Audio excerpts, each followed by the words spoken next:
Adam Davidson, RadCast. It's Friday, the 6th of March, 2020. Let's get to Matthew chapter 4. Remember that in this part of the scripture, the Spirit has led Jesus into the wilderness to be tempted by the devil. And it picks up like this in verse 8. It says that the devil took Jesus to a very high mountain and showed him all the kingdoms of the world and their splendor. All this I will give you, he said, if you will bow down and worship me. So we'll stop there. Why does temptation work? Simple. It always looks like a better deal. Always. I mean, Satan offered Jesus what seemed to be at the time a better deal.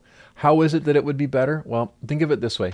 Jesus is in glory forever and ever. He's at the center of all things. Through him, all things were made. He's upholding the universe by the word of his power.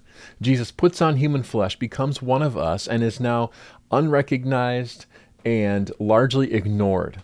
Now, I don't think that this crushes Jesus' ego. I don't think that he misses being worshipped necessarily. But think about how odd and bizarre that must have been. Jesus knew that for him to return to his position of glory, he had to go through this horrible, horrible suffering and death and burial. He knew that he had to do it, carrying my sin and yours with him. So Satan said, hey, Jesus, what if we sort of circumvent that sort of uncomfortable process and just get you right back to glory? I can make it happen like that. Temptation works because it always seems like a better deal at the time. But as one person has said, and as I quote often, sin promises what it cannot deliver.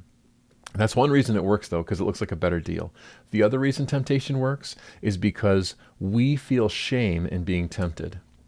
And we need to talk about this in the church more, but a lot of times we're afraid to say that we're being tempted because it appears to be a sign of weakness.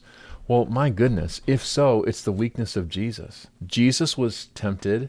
Jesus is not enduring any kind of shame in this moment of being tempted because he isn't doing anything wrong. It's not wrong to be tempted. It becomes wrong, obviously, when we respond, in sin and from the temptation, which I often do, and maybe you do as well. But there's no shame in being tempted. If anything, it's a sign of your strength. So it works. So we're going to diffuse that and say it's always a better deal on paper, but we know it's not. And there's no shame in being tempted.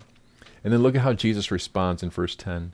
He says, "Away from me, Satan, for it is written, worship the Lord your God and serve him only." So what is the weak spot in temptation? Obviously, it's Scripture. But more specifically, it's Scripture that puts an end to the conversation and turns attention elsewhere. Because what we can often do is spend so much time thinking about our temptation and thinking about how we're not going to give in to that we end up worshiping our temptation almost instead of turning our attention and worshiping God. That's what we've got to do. That's what we need to practice this Lenten season, and that's where God will help us by his grace. That's RadCast.